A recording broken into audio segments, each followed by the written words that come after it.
Fala galera, esse é o Zupcast, o podcast que traz pra vocês os bastidores, opiniões e novidades feitos por Zupers que amam tecnologia e inovação. Meu nome é Mônica Ribeiro e hoje nosso tema do nosso episódio é Indo Além do Sênior na sua carreira. Então solta a vinheta e bora começar.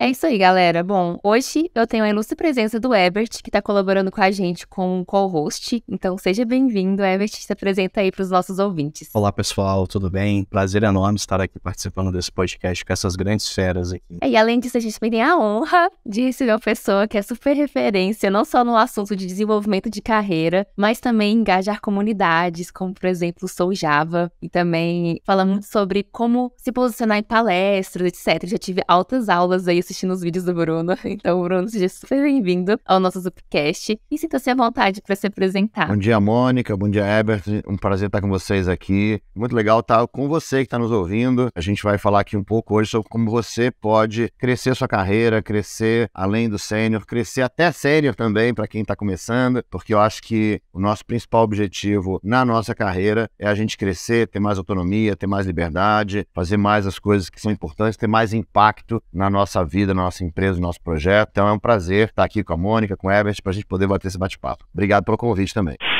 Então, nosso tema é ir além do sênior na carreira. E é muito comum a gente se perguntar, por exemplo, como a gente se imagina a curto prazo, médio e longo. E algumas pessoas também vêm com esses questionamentos pra gente. Só que às vezes não é tão claro entender o que a gente pode almejar depois da carreira do sênior. Então, esse episódio é para dar essa luz. Só que, né, como até mesmo o Bruno disse, antes da gente pensar no futuro, é legal entender se a gente está de acordo com o que é esperado para uma pessoa sênior. Inclusive, a gente tem um episódio que chama Dicas de Carreira para Desenvolvedores Sênior, que vale muito a pena ouvir, é o episódio 41. Só que, Bruno, a gente gostaria de ouvir o seu ponto de vista sobre isso, né? Pensando na carreira de pessoas desenvolvedoras sênior, o que é esperado nesse nível? Olha, o profissional sênior é um profissional de mais responsabilidade. Eu acho que a gente precisa sempre entender, eu sei que as pessoas pensam muito, na tecnologia que eu preciso aprender, a ferramenta que eu conheço, né, que é aquela coisa que a gente sabe melhor, que a gente conhece melhor, mas a grande verdade é que quanto mais sênior a gente se torna, a gente tem mais responsabilidade no projeto. E depende da tecnologia, depende da empresa, depende do que você está fazendo, mas se você qualquer papel que você tenha, mesmo quando está começando, mesmo quando está júnior, você puder identificar quão mais responsabilidade você pode ter, né? Se puder olhar ao redor, identificar dentro do seu projeto, identificar, né, dentro daquele código que está fazendo, qual é aquela coisa de mais responsabilidade que você tem capacidade de fazer naquele momento, naquela situação que você está. Quanto mais responsabilidade você tiver, mais sênior você vai ser, mais impacto você vai ter no seu projeto, mais importância você vai ter dentro do time. Então, acho que a senioridade caminha nessa direção, né? Claro que, obviamente, também exige a experiência, né? É muito difícil você assumir responsabilidade sem que você tenha experiência, que você tenha conhecimento. Envolve nesse processo você também aprender mais coisas, se aprofundar naquilo que você sabe, né? Mas acho que tudo começa nessa atitude, que depois muita gente chama de atitude de dono, né, por exemplo. Por que a gente chama de atitude de dono, né? Porque é aquela atitude de você olhar e falar assim, essa parte do projeto, essa parte do código, essa parte do meu trabalho é uma parte importante, eu vou assumir essa responsabilidade, eu vou fazer isso da melhor maneira possível, dentro das necessidades da empresa, dentro das necessidades do meu time. Então, essa mentalidade de assumir responsabilidade vai te ajudar demais a você crescer na carreira. Bacana, legal. Acho muito interessante a sua opinião, Bruno, porque ela vai muito de encontro àquela ideia de que o profissional ele tem que se motivar a ter mais responsabilidade.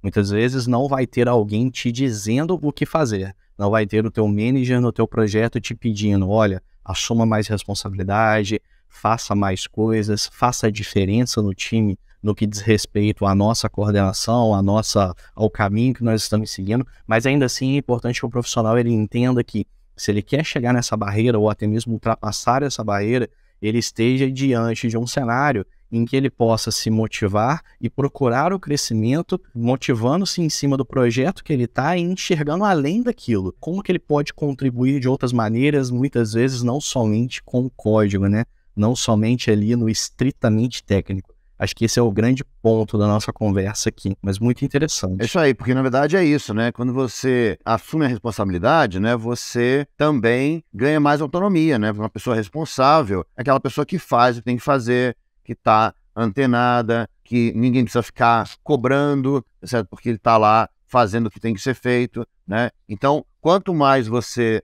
demonstra isso, né, como você falou, Herbert, mais o seu gerente, né, as outras pessoas do seu time entendem que você está fazendo o que precisa ser feito, que ninguém precisa ficar te cobrando, que ninguém precisa ficar te dizendo o que tem que fazer, e tudo isso gera autonomia. E para outra parte da nossa conversa aqui, do crescer além do sênior, né? Quando a gente cresce além do sênior, a gente tem cada vez mais autonomia. Por quê? Porque a gente foi capaz de assumir a responsabilidade. Então, acho que esses conceitos aí estão todos ligados, né? E no fundo, né? A minha grande preocupação na história toda é quando a pessoa fica, não, porque o sênior é um cara que sabe um monte de tecnologia, que sabe um monte de coisa, né? E fica só focado naquela história da tecnologia, da ferramenta, né? E muita gente se acha não sênior. Ah, puxa, mas eu não sei tal ferramenta, então eu não sou sênior. Mas o sênior não tem a ver com a ferramenta, certo? Tem a ver com a responsabilidade. E quando o sênior não sabe uma ferramenta, ele tem a responsabilidade de aprender, certo? De procurar um curso, de procurar uma ajuda, de trazer alguém que saiba, né? Então, assim, tudo isso está envolto na história de assumir a responsabilidade. Tem até uma historinha, né, que acho que depois, até para a gente puxar o outro ponto aí, além do sênior, né, eu estava almoçando com o Silvio Meira alguns anos atrás. O Silvio Meira é uma das grandes assumidades aí da tecnologia no Brasil. Ele tem esse livro fantástico, né, Novos Negócios de Inovadores de Crescimento Empreendedor no Brasil. Um livro fantástico sobre startups no Brasil. E foi bem engraçado porque a gente almoçou, conversou sobre um monte de assunto. A gente estava no meio da Campus Party, conversando sobre um monte de coisa e tudo mais. E aí a gente pediu a conta, né? Porque estava na hora de voltar e tudo. E na hora que a gente pediu a conta, o Silvio virou para mim e falou assim: Bruno, você sabe qual é o maior problema da tecnologia no Brasil? E eu falei: caraca, eu não acredito. No último minuto da conversa, eu falei assim: tomara que o garçom esqueça a conta, entendeu? Eu quero ficar aqui agora conversando com o Silvio o resto do dia. Porque, afinal de contas, eu acho que é o nosso papel, né? Buscar o maior problema que a gente seja capaz de resolver. E se o Silvio ia me passar isso, e aí, só que ele foi bem rapidinho. Ele falou assim: olha, o maior problema da tecnologia no Brasil é a falta de líderes. E aí ele complementou: não a falta de chefe. Chefe tem um monte, né? Mas a falta de líderes. E ele falou uma coisa que mudou a minha vida. Ele falou assim: a falta de quem assume a responsabilidade. Então, na hora que o Silvio Meira juntou esses dois conceitos, liderança com responsabilidade, colocou como a mesma coisa, isso mudou a minha noção de quem eu sou, do profissional, do sênior, tá certo? Do pós-sênior, porque, na verdade, e eu concordo totalmente com ele, o líder é aquele que assume a responsabilidade, porque o líder é o cara que é seguido. Se você não assume a responsabilidade, quem que vai te seguir? Quem que vai acompanhar o que você está fazendo? Então, eu acho que para o papel do sênior e para o papel, principalmente, de você poder crescer após o sênior, você precisa assumir um papel de liderança, de influência, e não dá para assumir um papel de liderança sem você assumir a responsabilidade. É a questão de liderar pelo exemplo, né? Você ser referência para outras pessoas, que vai muito além do que a gente acha que é, tipo assim, para eu ser uma pessoa sênior, eu tenho que ser muito foda tecnicamente. Mas não é só isso. É igual você disse, né? A gente também tem que liderar pelo exemplo e puxar responsabilidades. Até queria ver a opinião de vocês, né? Como o sênior também impacta a carreira das outras pessoas. Bacana a gente estar falando sobre esse assunto, né? O que é esperado de um profissional que é sênior, como uma introdução hoje para a gente pensar no próximo passo. Mas pensando nisso, Bruno, ok, o profissional é sênior hoje. É considerado sênior em todos os aspectos. Ele é tecnicamente, ele é profissionalmente. Depois do sênior, o que vem ali depois do sênior? Às vezes esse caminho ele não é muito claro, né? A gente tem ali alguns possíveis caminhos e mais recentemente esses caminhos eles se expandiram cada vez mais e a gente está vendo algumas empresas adotando até algumas propostas diferentes. O que você pensa com relação a isso? O que vem depois do sênior e o que a gente deveria colocar nessa balança na hora de medir ou escolher o nosso caminho? Olha, Herbert, eu vejo 4 caminhos para o além do sênior, tá certo? São caminhos guarda-chuva, obviamente, né? Porque, como o Simeão falou, tem muitas possibilidades diferentes, tem muitas coisas que as pessoas podem fazer. Não são caminhos necessariamente de cargos, mas são 4 caminhos bem claros que a gente consegue visualizar no mercado. O primeiro é o caminho mais claro, mais que as empresas conhecem, fazem muito tempo, fazem há muitos anos, fazem antes do desenvolvimento de software, inclusive, e que muito desenvolvedor se sente pressionado para caminhar nessa direção, que é o que eu chamo o caminho das pessoas, né? Que é você se tornar um gerente. Então, esse é o caminho de você se tornar um gerente, de você se tornar um diretor, de você, quem sabe, virar um vice-presidente da empresa, um caminho onde você é responsável por gerenciar outras pessoas, né? Então, esses cargos fazem uma hierarquia onde tem pessoas embaixo deles, né? E aí essas pessoas têm responsabilidade, né? São líderes, têm responsabilidades grandes, né? Cada vez maiores, e eles têm responsabilidade com as pessoas, né? Com fazer com que o time performe, com fazer com que o time entregue, né? Com fazer com que o time faça a coisa certa, com aplicar as políticas da empresa, etc. Então, acho que esse é o caminho que as empresas conhecem bem, né? Então, é muito normal que as empresas tenham cargos, tenha benefícios, tenha crescimento de carreira, mas, ao mesmo tempo, é um caminho que assusta e que incomoda o pessoal técnico, muitas vezes, né? Porque o pessoal técnico, o cara é um bom técnico e não quer gerenciar ninguém, né? E muitas empresas falam isso, né? Que você, ao transformar um técnico em gerente, né? Você perde um bom técnico e ganha um mau gerente. Isso não é verdade sempre, né? Tem muitos técnicos que adoram esse processo e fazem esse caminho muito bem feito, né? Mas é de fato um caminho que incomoda um pouco. O segundo caminho é o caminho do que eu chamo que é o caminho técnico, tá certo? Que a gente chama de contribuidor individual. Hoje em dia, agora, nos últimos 2 anos, 2, 3 anos, surgiu aí a definição do Staff Plus, que é um novo nome, digamos assim, né? Para esse processo, mas que existe há muito tempo e que existe principalmente em empresas onde uma grande quantidade das pessoas, o foco da empresa é tecnologia, uma grande quantidade das pessoas são técnicos, né? Às vezes empresas criadas por técnicos, né? E que abriram esse espaço para um crescimento sem ser um crescimento de pessoas. Então, você cresce, né? Então, os cargos mudam também de nome, de empresa para empresa, mas o normal é você virar um staff engineer, um staff developer, né? Depois você cresce para um principal engineer, um principal developer, e você pode atingir um distinguished engineer, mas as empresas mudam. Eu me lembro quando eu estava na Sun, por exemplo, que esse último cargo era um Sun Fellow. O último cargo é um nível de vice-presidente.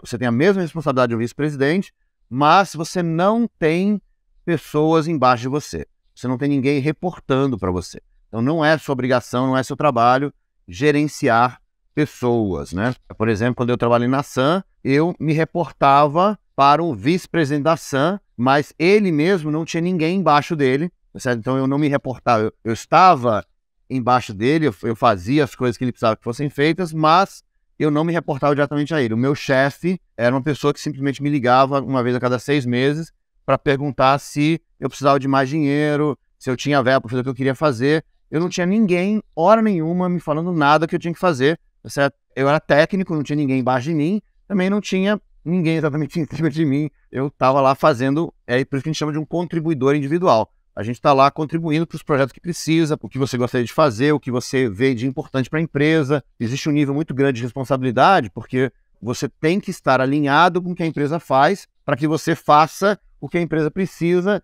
mesmo não tendo ninguém dizendo para você o que você precisa fazer, né? É um nível de autonomia grande, um nível de responsabilidade grande, mas esse é o caminho aí, o caminho do técnico, né? De você poder crescer como um técnico cada vez mais responsável, cada vez mais influente, aí, digamos, nos projetos. Esses são os 2 caminhos normais dentro das empresas, certo? Que você tem hierarquia, que você, né, cresce e tudo mais, mas também tem caminhos fora da empresa. Para mim, existe também o caminho do individual, certo? De você fazer um caminho mais de independência, que é você crescer como consultor, certo? Então, um consultor, instrutor, você, de fato, você pode tanto ser um consultor dentro de uma empresa, como um consultor independente, por exemplo, mas um caminho mais de independência, né? Esse é o caminho que eu chamo de caminho da independência, de você, de fato, né, ser totalmente responsável pelo que você faz. Muita gente faz isso talvez seja aí como PJ, por exemplo, né? A pessoa faz isso e ele é responsável por conseguir os próprios clientes, ele é responsável por se alocar nos projetos, né? Então, um freelancer, por exemplo, cairia nessa categoria. Então, são as pessoas que são totalmente independentes na sua carreira. Eles escolhem os próprios projetos, vão trabalhar em várias empresas, têm múltiplos clientes muitas vezes, né? Esse seria um caminho da independência, também é um caminho pós-sênior. E, por último, o caminho que eu chamo de caminho do empreendedor, né? Que é você montar a sua própria empresa, tá certo? Então, tanto você montar a sua própria empresa, e você, de repente, ter um grupo de pessoas aí na sua empresa, como você participar de uma startup, né? E você ser aí, talvez com o seu trabalho, investindo na empresa, né? Então, você ter uma parte da empresa, não se ser contratado para trabalhar numa startup, né? Mas você, de fato, investindo na empresa com o seu trabalho, às vezes até com dinheiro também. E aí, esse caminho, muitas vezes, a pessoa se torna um CTO, por exemplo, né? É uma empresa de 4 pessoas e o cara é CTO, né? Então, ele não está gerenciando ninguém, efetivamente, né? Mas ele é responsável por fazer a empresa dar certo, ele é responsável por falar com o investidor, né? Por conseguir recursos, por conseguir clientes, por definir tudo que vai acontecer e vai ser feito. Ou, às vezes, numa startup mais estruturada, maior, já com investimento, é aquela pessoa que entra, né, para apostar na empresa, né? Se a empresa der certo, ele vai se dar muito bem. Se a empresa der errado, ele também vai perder muito, né? Então, esse risco envolvido no processo também faz parte desse caminho empreendedor. Então, eu vejo esses 4 grandes caminhos aí, né, para você. Desculpa, estou falando muito aqui, mas os 4 grandes caminhos aqui que são grandes guarda-chuvas, né? Cada situação é diferente, porque são caminhos de liderança, são caminhos de grande responsabilidade, são caminhos de muita autonomia. Por que eu estou falando de autonomia? Porque são caminhos totalmente diferentes. Cada pessoa que caminhar, né, nesse processo vai ter um caminho diferente. Então, esses cargos não são claramente definidos e muitas vezes. Tem empresas que nem têm esses cargos, e mesmo quando os cargos são definidos, são muito mais definidos do ponto de vista de benefício do que o que você vai fazer de verdade. São cargos todos que você precisa puxar a responsabilidade para você, porque você vai ter, quanto mais responsabilidade você tiver, mais autonomia você vai ter para fazer o que você acha certo de fazer. Então, quando você vê as histórias das pessoas que fizeram esse processo todo, são histórias totalmente diferentes umas das outras, né? Então, a gente tem esses caminhos mais ou menos guarda-chuva, mas tem gente que é gerente, mas é contribuidor individual, porque ele é gerente de 2 pessoas só, por exemplo. Ele tem um pequenininho time. Vou dar um exemplo interessante aqui do James Gloss, que é o cara de Java, né? Quando o James Gloss estava na Sun, ele era vice-presidente, ele era um Sun Fellow. Ele tinha uma pessoa embaixo dele, tá certo? Que era a secretária dele. Que, na verdade, era a pessoa que, de certa forma, estava acima dele, né? Porque era ela que decidiu o que ele ia fazer e o que ele não ia fazer, tá certo? Né? E, afinal de contas, qualquer coisa, qualquer pessoa precisava, falava com ela e ela decidia, não, isso ele vai fazer, isso ele não vai fazer. Então, assim, você vê que as relações começam a mudar por causa disso, né? Porque a gente passa a ser pessoas que são tão responsáveis, tão independentes, que você não tem ninguém olhando, poxa, será que o James Gloss está trabalhando hoje, né? Não tem ninguém fazendo isso, né? Então, eu acho que é um caminho muito bacana, diga-se de passagem, certo? Todos eles, na verdade, né? Todos esses 4 caminhos são muito bacanas por causa disso, porque quando você cresce, você assume uma responsabilidade, você tem mais influência. Então, você acaba tendo uma posição muito mais interessante, coisas muito mais desafiadoras, projetos, né, com impacto muito maior dentro da empresa, né? Então, é mais ou menos por aí. Por mais que sejam 4 caminhos diferentes que você citou, quais são as soft skills mais importantes para um profissional que está no sênior e quer caminhar para qualquer um desses caminhos? Olha, você falou uma coisa boa, né? Primeiro, toda vez que alguém me fala de soft skill, eu gosto de definir o que é, porque a gente tem muita visão maluca aí no mercado, o que são essas coisas e tudo mais, né? As pessoas gostam de separar essas coisas em 2 coisas, o soft skill e o hard skill, né? Normalmente, quando as pessoas pensam isso, elas pensam o seguinte, que o hard skill é a tecnologia. Então, tudo que é técnico é hard skill, e tudo que não é técnico é soft skill. E a verdade é que não é assim que a gente divide, né? O hard skill não é hard porque ele é difícil, né? As pessoas pensam, o hard skill é difícil, né? É a parte técnica. Ele não é hard porque ele é difícil, ele é hard porque ele é preciso. Então, o hard skill ele é uma coisa precisa. Por isso que a coisa técnica, a gente acaba falando que é hard skill, mas não é técnico de tecnologia, é técnico de ter uma técnica, né? Então, por exemplo, eu estou aqui com um teclado na minha mão, né? O teclado, existe uma técnica para você digitar no teclado, tá certo? Se você conhece a tag, você põe o seu dedo aqui lá nos bumpzinhos do teclado, ali no J, no F, e você digita cada letra com um dedo diferente e tudo mais, e você tem uma técnica para digitar no teclado. Digitar no teclado é um hard skill. Então não é necessariamente uma coisa, difícil, não sei o que, é uma técnica. Tem uma técnica de aprender. Por quê? Porque é preciso. Quanto melhor você faz, quanto mais preciso você usa, melhor você fica naquela técnica. O soft skill, por outro lado, ele é soft não porque ele é fácil. Ele é soft porque ele é maleável. O soft skill é uma habilidade maleável, ou seja, cada vez que você aplica, ele aplica diferente. Por isso que as habilidades de comunicação, em geral, são soft skill, porque cada comunicação é diferente. Nós estamos aqui numa comunicação por áudio, por exemplo, ela é totalmente diferente de uma comunicação numa palestra com slides, que é diferente de uma palestra feita num ambiente mais descontraído, onde as pessoas ficam fazendo perguntas. Quer dizer, cada situação é uma situação. Agora, o que é interessante é que mesmo na comunicação, você tem muitos hard skills na comunicação. Por exemplo, respiração, o controle das cordas vocais, né? Tudo isso são hard skills.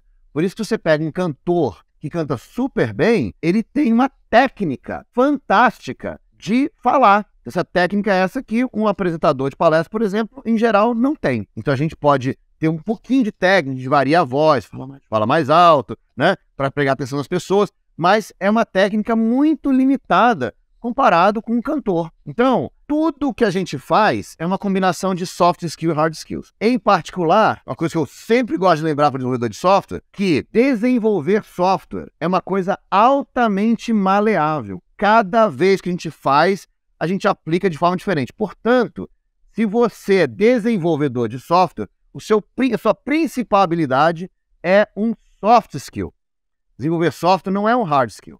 Linguagem de programação é um hard skill. Mas desenvolver software não é um soft skill. Então, como tudo, é uma combinação. Você usa o soft skill de desenvolver software, o soft skill de resolver problemas, junta com o hard skill de fazer linguagem e você se torna um desenvolvedor de software. Então, quando a gente fala de soft skill, de habilidades em geral, que uma pessoa precisa para crescer, a principal a gente já falou aqui várias vezes, que é responsabilidade. Assumir responsabilidade, autonomia, tá certo? Mas tem uma, que também acaba sendo guarda-chuva, tudo sem guarda-chuva, né? Que é a liderança, que tem a ver com autonomia, tem a ver com responsabilidade, já falamos disso, né? Mas a liderança, eu acho que é uma habilidade comum nesses 4 caminhos, né? Por quê? Se você vai ser um gerente, você vai ser chefe, como gerente você é chefe, mas você também tem que ter habilidade de liderança, para que as pessoas que você está chefiando acreditem em você, tá certo? Queiram te seguir, né? Para que você é muito difícil, tá certo? Muito difícil ser chefe e líder ao mesmo tempo. Até por isso que as empresas têm as hierarquias, né? Para separar o líder do chefe, né? Então, o dono da empresa é o cara que todo mundo segue, que é o grande líder, que é o inspirador, ele não é seu chefe, porque o seu chefe é o seu gerente, tá certo? Né? Então, a gente separa para que você possa ter o líder na empresa, né? Porque é muito difícil, mas o gerente precisa ser líder, precisa inspirar as pessoas, precisa ouvir as pessoas, né? Então, ouvir, por exemplo, outra habilidade importante. O contribuidor individual, né, o Staff Plus, também precisa ser líder, certo? Por quê? Porque ele é mais importante de ser líder, porque ele não vai ter ninguém reportando a ele, portanto, ele não é chefe. E como é que ele faz com que as pessoas assumam e façam o que ele está sugerindo? Ele precisa ser líder, porque se ele não for líder, ninguém vai fazer o que ele está sugerindo, tá certo? Então, mais ainda o cara independente, né? Porque ele precisa ir atrás, precisa conseguir clientes, precisa ter essa independência, então ele precisa de uma liderança muito forte. E o cara da startup, o empreendedor também, né? O empreendedorismo por si só é o grande líder. O empreendedor é o cara que é líder e por ser líder ele vende, tá certo? Então, acho que a liderança, né? Quanto mais você conseguir inspirar as pessoas, ouvir as pessoas, entender as pessoas. Olha que interessante, né? Eu chamei o caminho da gerência do caminho das pessoas. Mas se tem uma coisa que você precisa para ser um pós-sênior é lidar com pessoas. Não tem jeito, em todos os caminhos, né? Até por isso, fazer só um parênteses bem rapidinho, até por isso que eu não acho que todo mundo quer ser além sênior, certo? O além sênior é uma decisão. Eu estava falando agora semana com um desenvolvedor que ele há 20 anos, ele é sênior, tá certo? E para ele tudo bem, é o que ele quer ser, ele quer continuar sendo, tá certo? Ele não tem nenhum interesse em buscar um caminho pós-sênior. Às vezes o cara passa 20 anos sem querer e uma hora ele quer, né? Não tem problema. Então, assim, acho que existe um salto muito grande. A gente costuma dizer que tem um abismo, né? O mais alto, né, a diferença entre o mais alto dos sêniors e o mais baixo dos pós-sêniors é um abismo. E esse abismo chama-se liderança. Muito bacana. Interessante você falar sobre isso, porque a gente percebe que o profissional ele é um conjunto de hard e soft skill que ele usa em conjunto para poder desenvolver a sua carreira, para poder ter uma melhor atuação. Inclusive, quando você cita sobre não ter como fugir de liderar pessoas de certa forma, eu recentemente escolhi esse caminho, me tornei contribuidor individual como staff engineer. E é inevitável que você tenha que influenciar pessoas, ainda que tecnicamente, para defender uma ideia, para defender uma arquitetura, ou até mesmo para que você motive pessoas a seguir um determinado caminho que você acredita que está certo. Então é muito verdade isso que acontece no seu dia a dia, porque você não tem uma forma padrão de atuação, mas inevitavelmente, independente da empresa que você esteja, independente do seu caminho a ser seguido, você vai lidar com pessoas de uma forma ou de outra, e saber usar isso ao seu favor talvez seja o grande diferencial de um profissional que está seguindo esse caminho, né? Muito interessante, exatamente. Vou falar uma coisa que vai assustar a galera, mas é bom assustar um pouco também, né? Pra gente poder começar a pensar o que a gente quer fazer, né? Você acabou de falar assim, que você precisa influenciar as pessoas, né? Para criar um projeto, uma tecnologia, uma decisão, né? E olha só, o que é você influenciar uma pessoa a usar uma tecnologia, por exemplo? Isso chama-se vender. E assim, a gente técnico muitas vezes é ambivalente ou até hostil em relação ao vendedor, por exemplo, mas vender é uma habilidade fundamental nesse processo todo, porque os grandes líderes vendem. Vendem uma ideia, vendem um projeto, vendem uma tecnologia. Porque vender não é você arrancar o dinheiro da outra pessoa, tá certo? Na verdade, tem uma frase que eu gosto muito, que diz o seguinte, que vender é você assumir a responsabilidade pelo sucesso da outra pessoa antes que a outra pessoa seja capaz de assumir responsabilidade pelo seu próprio sucesso. Então, o líder é o cara que vende, tá certo? É o cara que ele sabe, se a gente adotar a tecnologia, a gente vai resolver o problema. Então, antes das outras pessoas serem capazes de assumir a responsabilidade de adotar essa tecnologia, o líder já assumiu essa responsabilidade e já está mostrando, está convencendo, está explicando, está ensinando, está educando, porque ele já sabe que esse é o caminho, então ele está vendendo. Eu acho que é isso aí, Emerson. Quanto mais você for capaz de fazer isso, mais inspirar as pessoas você vai ser capaz de fazer, mais líder você vai se tornar, e mais você vai crescer na sua empresa. Parabéns aí por estar assumindo essa responsabilidade e seguindo esse caminho. Tudo gira em torno da comunicação, né? Conseguir expressar suas ideias para atingir essa venda, entre aspas, e também ajudar nas negociações, porque às vezes pode ser que a sua proposta sozinha, ela não chegue no objetivo final, mas outras pessoas agregando, vai construindo algo que, entrega o valor que é preciso, né? É isso aí, negociação é outra habilidade importante, porque tudo se torna uma negociação, né? Quando a grande diferença entre o chefe e o líder, né? Por isso que é tão difícil ser chefe e líder ao mesmo tempo, é que o chefe é aquela pessoa que manda, né? Ele, hierarquicamente, ele tem o poder de mandar, certo? Então, se o Herbert é meu chefe, o Herbert vira para mim e fala assim, Bruno, você tem que fazer isso. E eu tenho que fazer, né? O meu papel, acho que uma coisa importante para todo mundo entender, o nosso papel é fazer o nosso chefe ter sucesso, né? Independente, eu não preciso gostar do meu chefe, eu não preciso concordar com ele, o meu papel é fazer com que ele tenha sucesso. Então, quando o meu chefe me fala alguma coisa, quando ele tenta me inspirar a fazer, é muito difícil, essa linha é muito tênue, né? Quanto que eu estou inspirando, quanto que eu estou mandando, tá certo? Né? Então, é difícil fazer esses dois papéis ao mesmo tempo. Mas, eu acho que esse papel de você inspirar as pessoas, né? Quanto melhor você souber vender, quanto melhor você souber explicar, quanto melhor você souber apresentar, mais você vai poder fazer esse trabalho de inspiração. Muito legal, e a gente tocou em alguns assuntos aqui, como por exemplo, autonomia, né? E eu queria te fazer uma pergunta. Você, como pessoa extremamente representativa na comunidade de desenvolvimento de software e que tem essa ampla experiência, qual que você enxerga que é a importância de alguém que está seguindo esse caminho ou está tentando seguir o caminho pós-sênior ou já está lá de estar participando de uma comunidade, estar envolvido de alguma maneira em uma comunidade, participando de palestras, organizando eventos, ou de alguma maneira contribuindo para a comunidade de software nesse momento? Olha, Herbert, essa é uma pergunta fantástica, assim, né? Porque tem tudo a ver, né? Quando você tem habilidade de liderança, uma das coisas que você usa para construir essa habilidade é exatamente inspirar outras pessoas, né? Então, quando a gente fala de comunidade, fala de eventos, fala de palestras, a gente está construindo essas habilidades todas, né? E é muito raro você conseguir mostrar essas habilidades dentro da empresa. É difícil, certo? Quando você é um desenvolvedor sênior, por exemplo, ou às vezes você é um pleno, né? Como é que você mostra dentro da sua empresa, que você, né, você vai dar palestra dentro da sua empresa? Difícil. Não é toda empresa tem espaço, não é toda empresa, você não, às vezes não tem tempo. Então, aquele velho ditado, né, que santo de casa não faz milagre, não é isso? Então, às vezes você precisa mostrar essas habilidades todas e construir essas habilidades todas fora da empresa. A participação da comunidade é fundamental, porque quando você se torna um líder lá, é mais fácil de você ser visto como líder aqui. Então, a gente vê isso o tempo inteiro, né? A pessoa às vezes não tem nem muita visibilidade na empresa, certo? Ninguém sabe exatamente o que ele está fazendo, não tem muito espaço, mas quando ele sai e dá uma palestra no evento, todo mundo, nossa, meu, o Herbert deu uma palestra lá no evento, todo mundo começa a prestar atenção no que ele está falando. Quantas vezes a gente já viveu isso, né? Que você está dentro da empresa, você fala, galera, a gente devia fazer isso, devia fazer isso. Aí vem um consultor de fora, aí o cara fala, todo mundo ouve o consultor. Pô, meu, eu tô falando isso aqui há 10 anos, ninguém me ouve, né?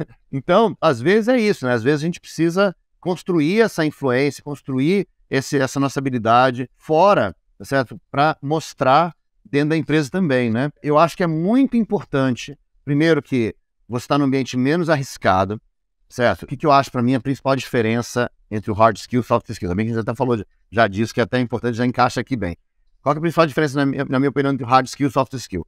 O hard skill, você pratica, tá certo? Né? Então você vai lá, puxa, eu preciso digitar no teclado. Você vai lá e fica jogando aqueles joguinhos na internet, né? Que vai caindo as letrinhas e você digitando, né? Você pratica o hard skill, certo?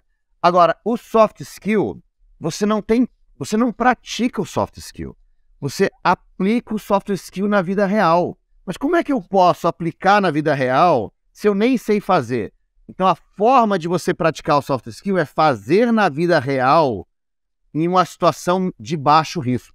Então, por exemplo, você, dentro da sua empresa, você falar de alguma coisa, apresentar uma ideia, se tornar um líder, pode ser muito arriscado, tá certo? Porque você pode estar mostrando a sua incapacidade de fazer isso. Isso pode impedir de você crescer durante muito tempo, porque, não, puxa vida, o Herbert é ótimo técnico, ele tentou liderar um projeto lá, foi um desastre.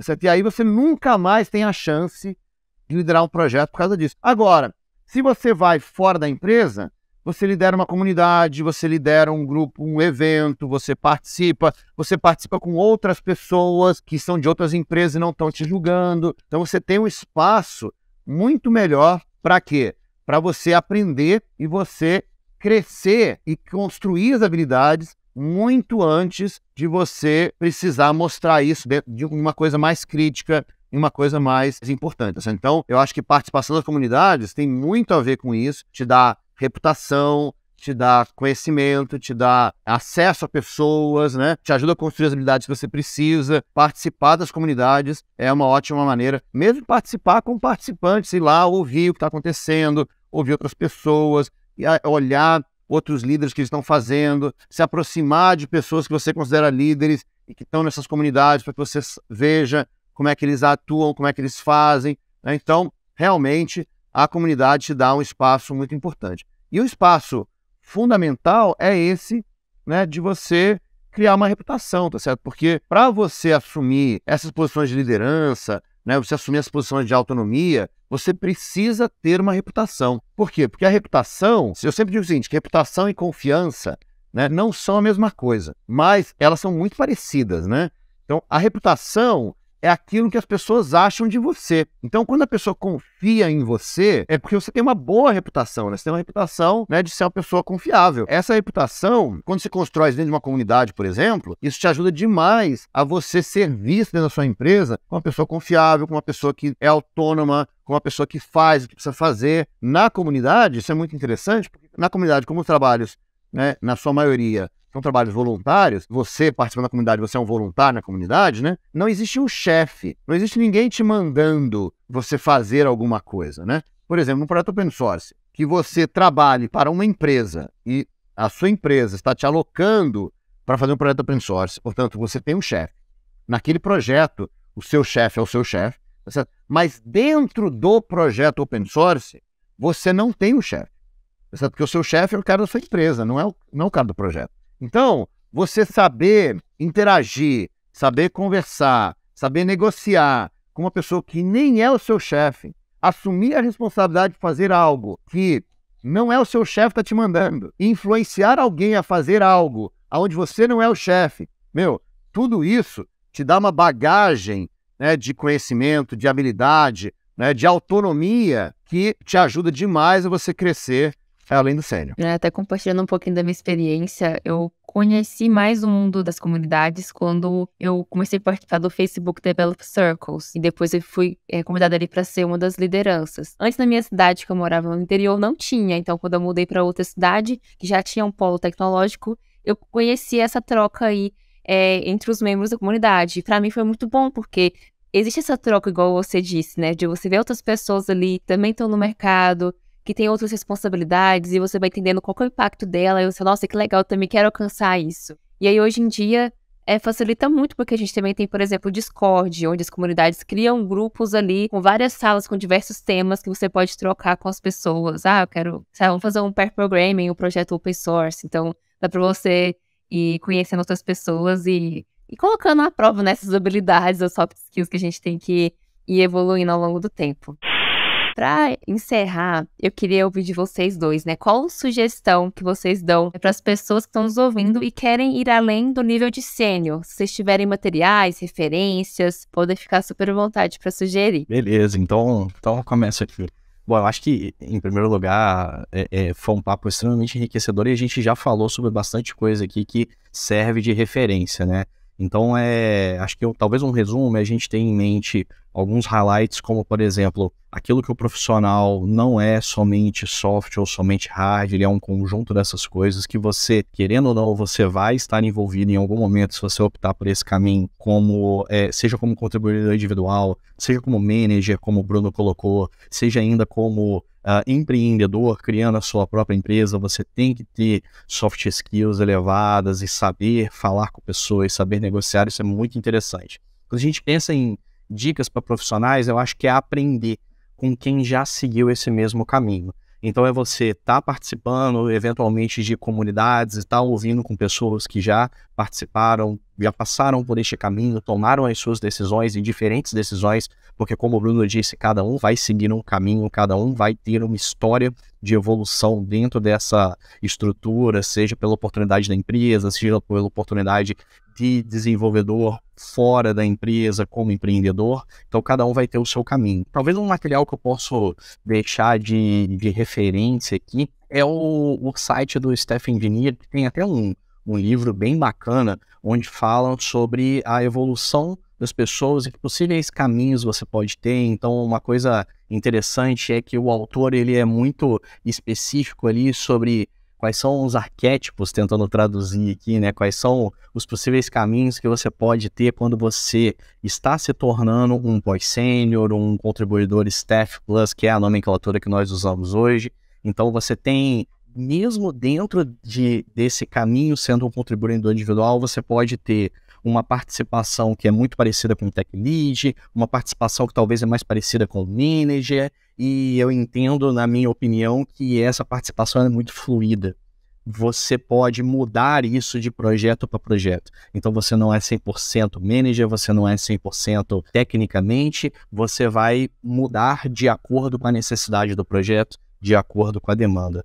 Acho que essas são as minhas opiniões aqui. Vai lá, Bruno. Então, Herbert, esse livro é muito bacana, vale muito a pena ler. Eu acho que as histórias, né? Acho que uma das coisas mais legais nesse livro são as várias histórias, né? Porque você vê que cada pessoa tem um caminho diferente, né? E a gente falou bastante de habilidades aqui. Eu acho que a gente falou um pouco mais amplo, né? A gente falou de 4 caminhos, eles focam no caminho do técnico, né? E mostram as habilidades específicas que você precisa para seguir esse caminho. Muito bacana, esse livro eu também recomendo, concordo totalmente com você, Herbert, é uma excelente referência, foi o livro que lançou o termo Staff Plus, né? Então, eu acho que vale muito a pena para quem quiser ir nesse caminho, no caminho técnico aí, né? E, Mônica, falando o que você perguntou, do que a gente pode fazer, e o que a gente pode fazer é buscar autonomia. A autonomia, pela própria definição do que é e tudo mais, é uma coisa que ninguém te dá. As pessoas não te dão autonomia. Autonomia é uma coisa que você alcança, que você busca, que você toma, tá certo? Você se torna mais autônomo, né? Então, esse é um trabalho que é difícil muitas vezes, tá certo? Dependendo da posição que você está na empresa, é difícil você conquistar essa autonomia, porque às vezes as hierarquias da empresa são muito definidas, tá certo? Você não tem liberdade de olhar outros projetos, de olhar o que está acontecendo e tudo mais, mas esse é o caminho. Você precisa assumir responsabilidade, buscar autonomia, tomar autonomia por conta própria, certo? A gente vê isso muito acontecer. As pessoas que acham, mas não tem nada que eu possa fazer na minha empresa, não me deixam fazer nada. Se você acha que você não pode fazer nada, não tem nada que você possa fazer, tá certo? Então, ou você começa a acreditar que sim, você tem uma autonomia gigante. Nossa área, desenvolvimento de software, pessoal, a gente tem uma autonomia muito grande, certo? Porque somos nós que fazemos o código. Certo? Então, você toma centenas de decisões todos os dias, que é você que está tomando. Então, se você começar a buscar os momentos que você pode tomar decisão, ou quanto mais decisões você pode tomar, e você se tornar cada vez mais autônomo, mais você vai caminhar nessa direção de responsabilidade, de você se tornar um sênior mais efetivo, de você se tornar um pós-sênior e começar a sua. Então, autonomia a gente vai lá e a gente busca, a gente puxa pra gente, a gente fala de puxar a responsabilidade não nos é entregue, a gente puxa a responsabilidade, até a expressão que a gente usa mesmo. Então, eu acho isso, e por isso, né, você fala assim, pô, Bruno, mas não dá, a minha empresa é muito engessada, não tem nada que eu possa fazer. Bem, então eu vou contar uma coisa pra vocês, que tem uma coisa que é só você que pode fazer, que ninguém faz pra você, que é a sua carreira. Então, se você não pode assumir responsabilidade em mais nada, pelo menos assuma a responsabilidade na sua carreira. Certo? Acho que a primeira responsabilidade que você pode assumir é essa, de você, de fato, ter uma clareza aonde você quer chegar, o que você quer fazer, né? Como você quer crescer na sua carreira, porque a sua carreira, só você pode assumir a responsabilidade. Ninguém vai ser responsável pela sua carreira, a não ser você mesmo. O seu chefe pode te ajudar, a sua esposa, seu marido pode te ajudar, tá certo? Né? O seu amigo pode te ajudar, mas ninguém vai assumir a responsabilidade a não ser você. Então, minha dica de referência que eu vou entregar aqui, eu vou dar de presente para vocês que estão nos ouvindo aqui, o meu livro, tá certo? Que chama The Best Developer Year. É um livro em inglês, mas é um livro especificamente montado para você assumir responsabilidade na sua carreira. Não é um livro de teoria, é um livro de prática, que é um livro que vai te fazer as perguntas certas para você pensar o que você quer na sua carreira, para onde você quer crescer, para onde você quer avançar. É o livro para você planejar a sua carreira, ganhar a sua autonomia. Vou deixar o link aqui pro pessoal colocar aí no podcast, tá certo? Mas é bem simplesinho, jav.mn/Best Year, e você ganha de graça aí um livro para te ajudar a você planejar a sua carreira e ganhar essa autonomia que você precisa tanto. Que aula e que presente. Muito obrigada, viu? Esse episódio acaba que, por mais que, sei lá, em qual momento de carreira que a pessoa esteja, dá pra refletir muito e tirar vários aprendizados. Eu mesmo tô saindo aqui pensando em outros aspectos da minha carreira. Então, gente, muito obrigada por ter participado desse episódio de hoje do Zupcast. Foi maravilhoso o nosso papo. E apenas lembrando pro pessoal, para quem quiser conhecer mais sobre o Bruno, participou aqui do episódio, sobre o Ebert, as redes sociais vão estar na descrição desse podcast, assim como as referências que foram citadas, tá tudo aqui na descrição. E não se esqueçam de seguir o nosso Zupcast nas plataformas de áudio e no YouTube para acompanhar os próximos episódios, e também tem nossas redes sociais, que é @Zupinnovation. Então, muito obrigada e até a próxima!